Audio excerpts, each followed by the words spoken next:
Pump up the volume on your parenting with Parent Pump Radio. Tune into something different that makes a difference. At Parent Pump Radio, instead of a ripple, we choose to create a splash. Get energized, get inspired, and get informed with how to parent in the new millennium.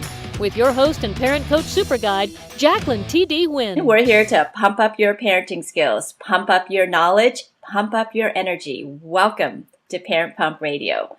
Our show is available on iTunes, Google Play, and Stitcher, and syndicated on missionsradio.org and oneideaaway.com.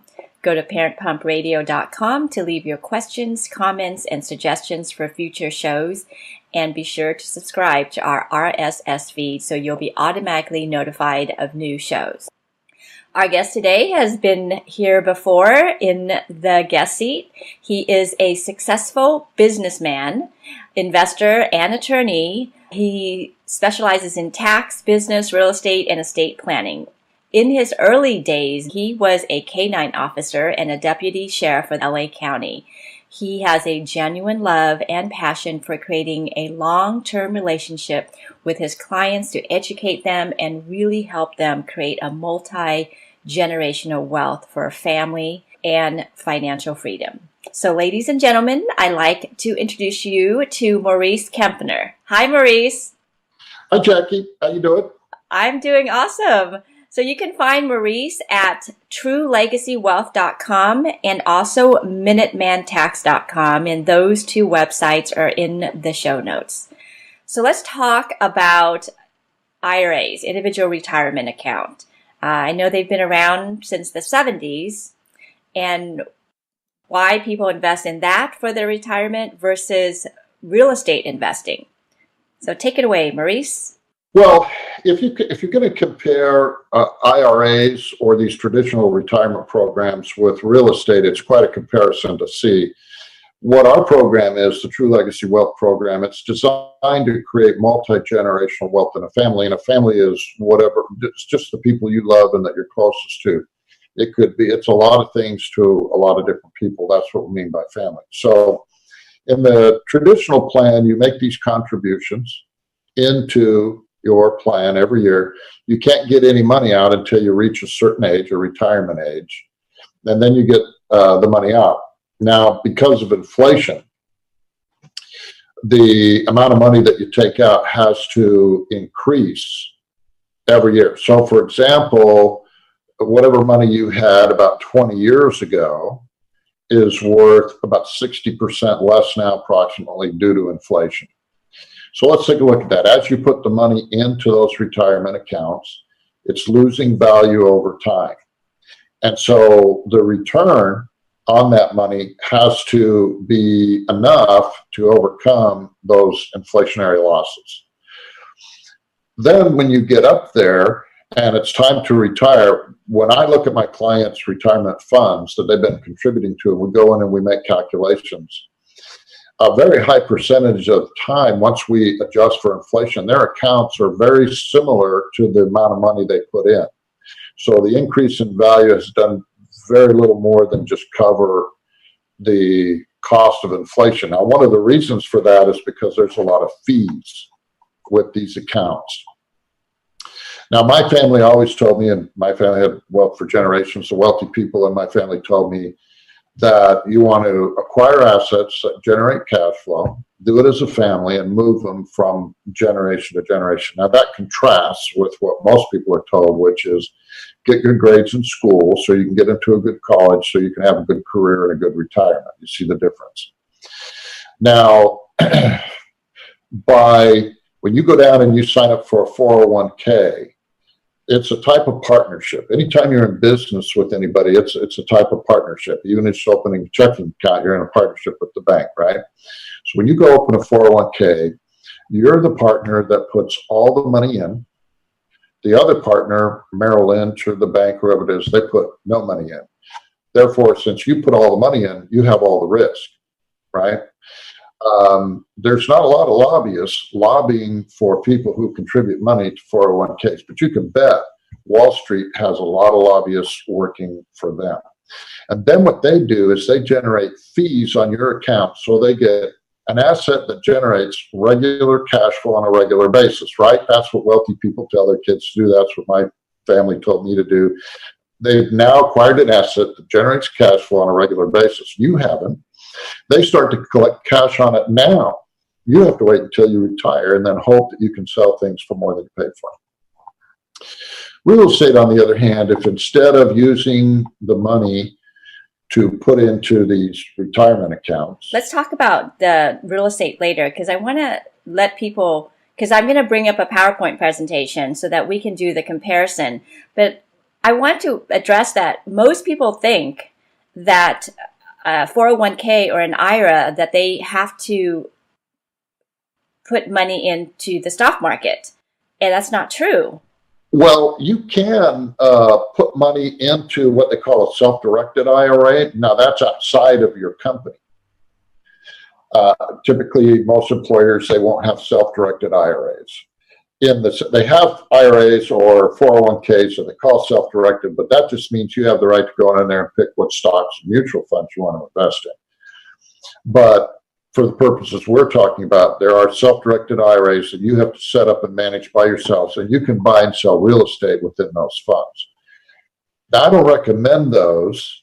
I think it's better just to, and there's different schools of thought on this, but you can run the numbers in an analysis we won't do on this show today. It's a little complex, but I think anytime you put one tax shelter in another, it usually doesn't work as well. And real estate is a great tax shelter in and of itself. And then you're putting it in another tax shelter, the self-directed IRA.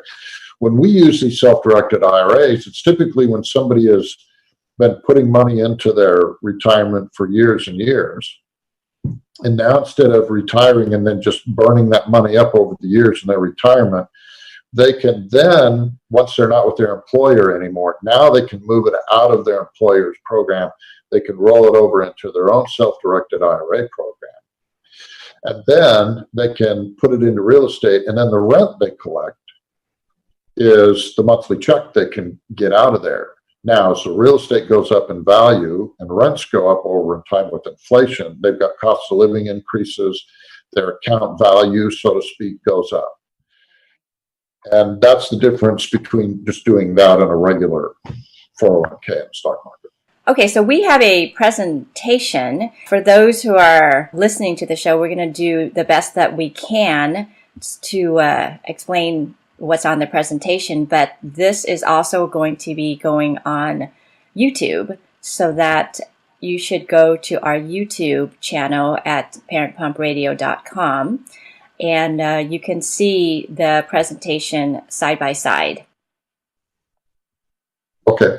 Now, one of the things that I will mention that might be interesting for people to do, there's a series on the PBS, Public Broadcasting System, called Frontline. It's a documentary series, and they do documentaries on stuff. You can go to YouTube and just put in a search there, put Frontline, the retirement gamble, and what you'll get is this show. It's at least an hour long, and it talks about a lot of the problems that you're going to see in a more extensive way if you want more information on it with these type of retirement accounts. One of the things it talks about is how all these fees drain the profits out of there, and how they're hidden and hard to find, and how not that many Americans are prepared for retirement, and how a lot of them who have put away in retirement have lost their retirement money in the market for various reasons.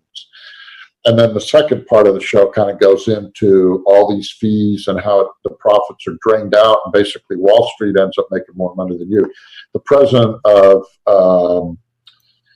one of the biggest mutual fund companies in there states that he thinks Wall Street is getting around 70% of the profit. Wow. So you can just watch it and come to your own conclusions, and that'll address a lot of the issues we just don't have time here to look at. And those are all things you can avoid when you do real estate, because you own the real estate. You're in charge. You're not siphoning fees off to other people that you don't choose to siphon fees to, and the fees aren't hidden and you know what they are. Like, for example, if you have a property manager. So I just think it's better to control your own destiny. We have a team of people that can help you deal with those things you don't know. Our job is to teach you how to do real estate.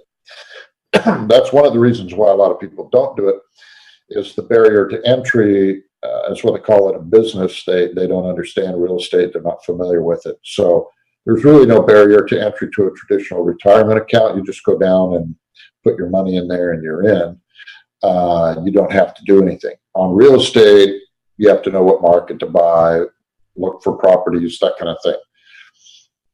Another good example of this is if you wanted to start a pharmaceutical company. Well, you need millions and millions of dollars. Most people don't have that, but the profit margins are very high. So there's a big barrier to entry. That's why there's not large numbers of people who just go out and do that. But the barriers to entry in real estate, even though they're higher than a retirement account, they're still attainable by a regular person with a little help and knowledge.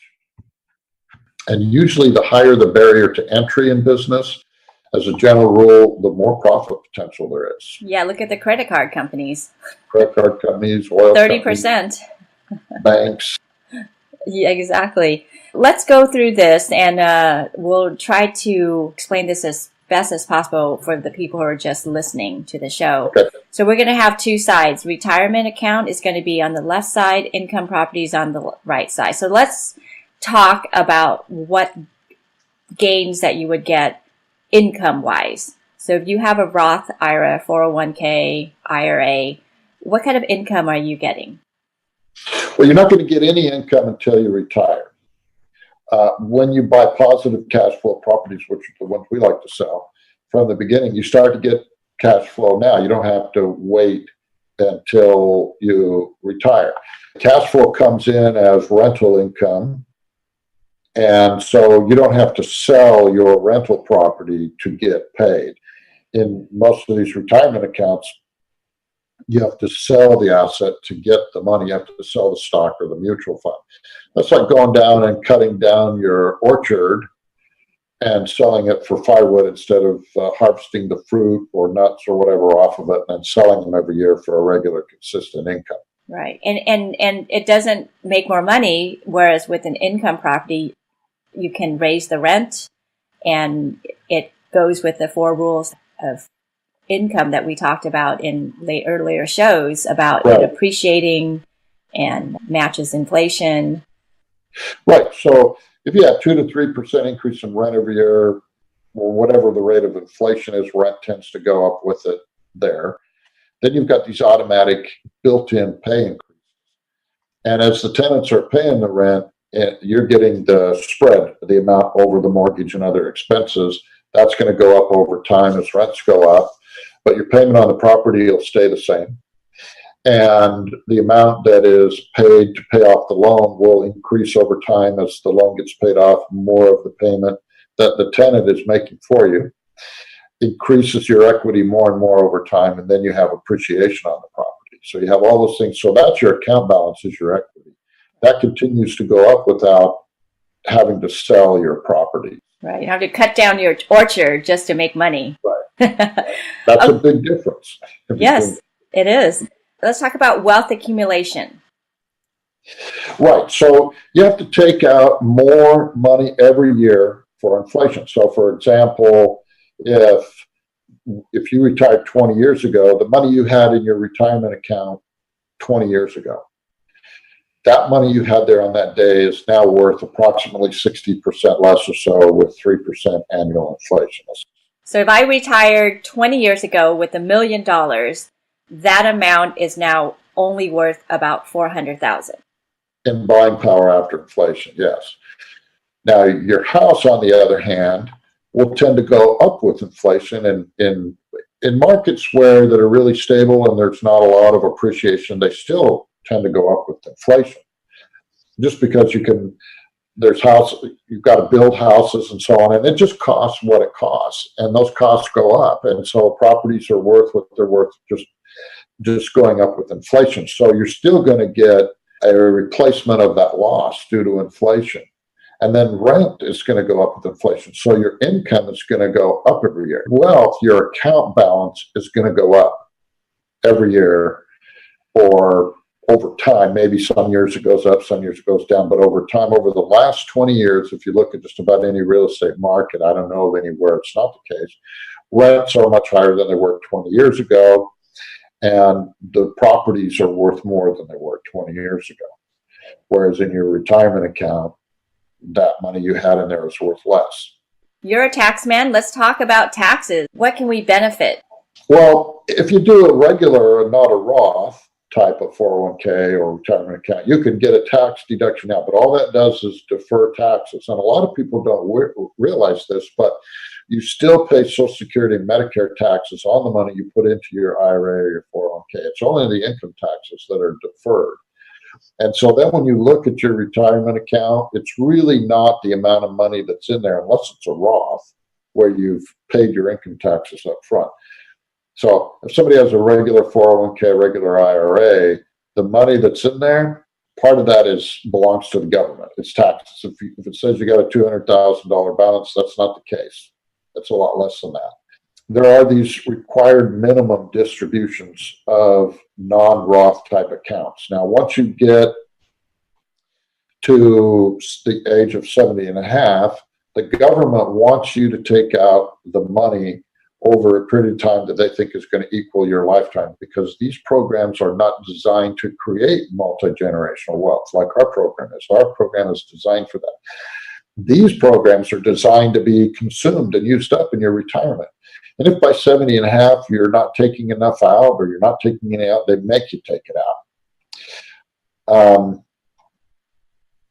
The other thing is you have to trust the government.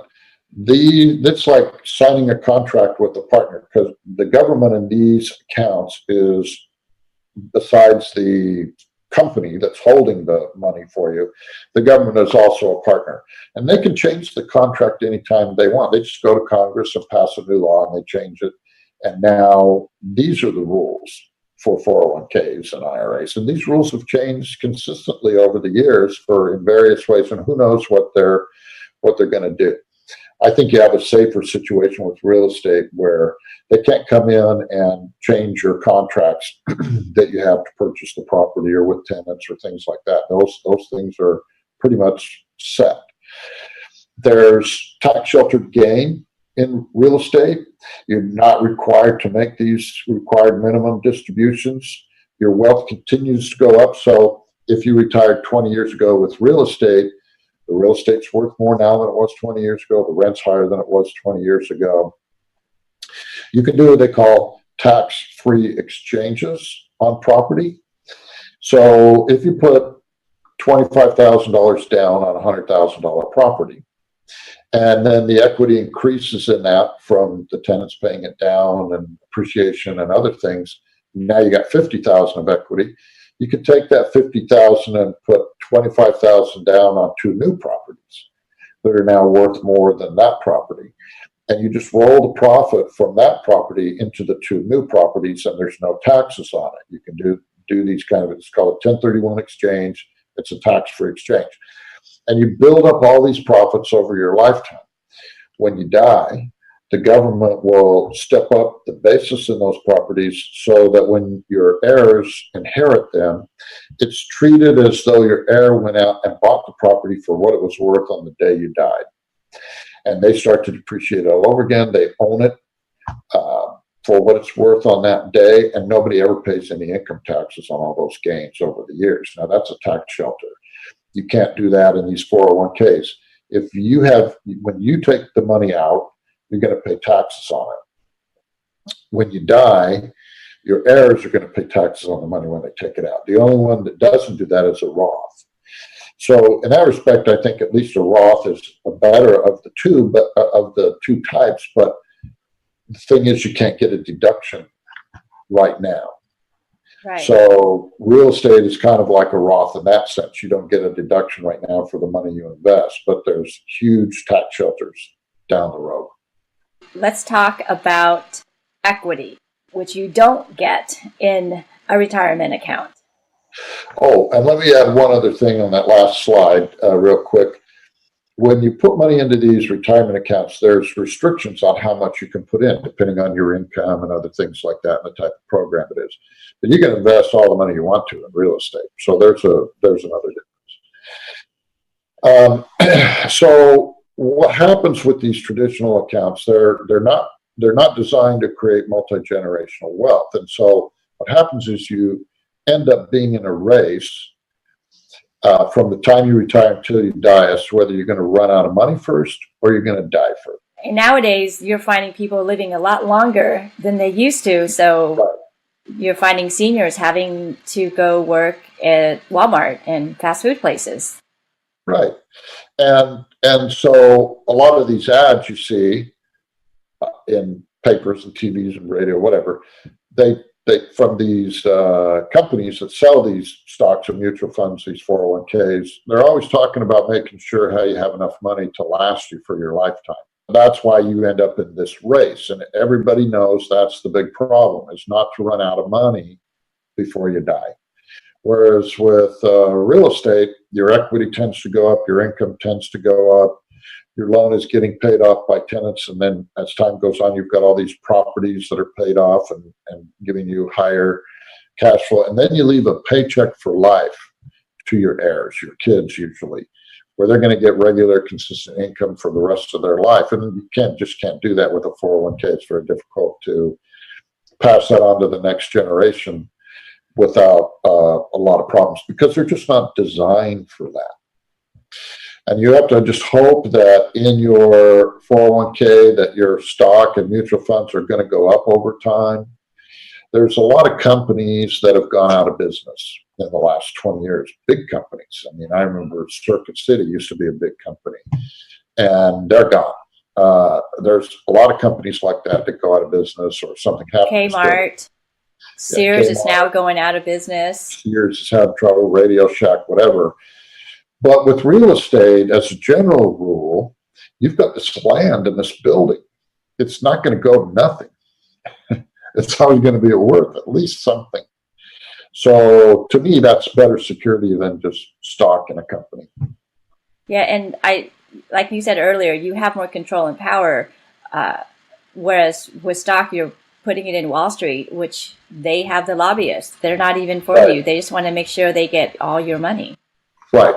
And like I said, they're the partner that's creating an asset that generates cash flow no matter what, while you're taking all the risk and investing all the money.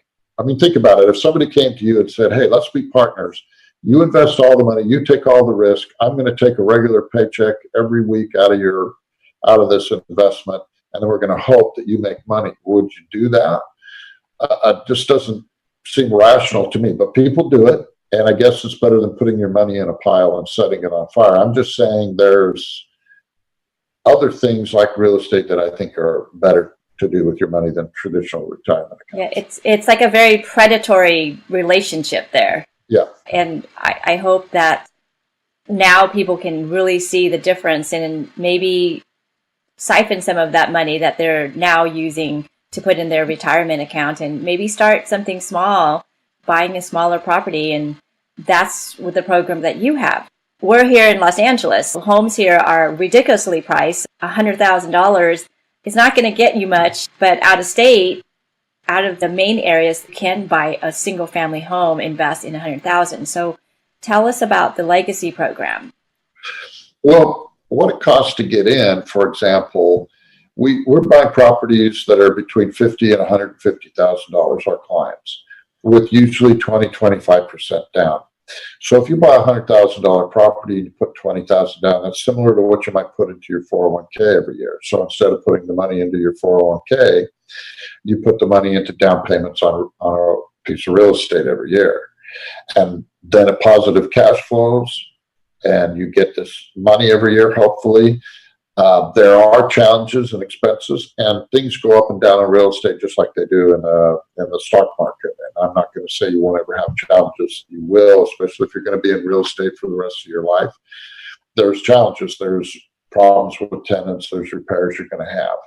But most Americans have accumulated their bulk of their wealth from real estate, and most of the time it's their primary residence. But when you're buying primary residences or single family homes, for example, in this case, in our program, that's one of the things people do.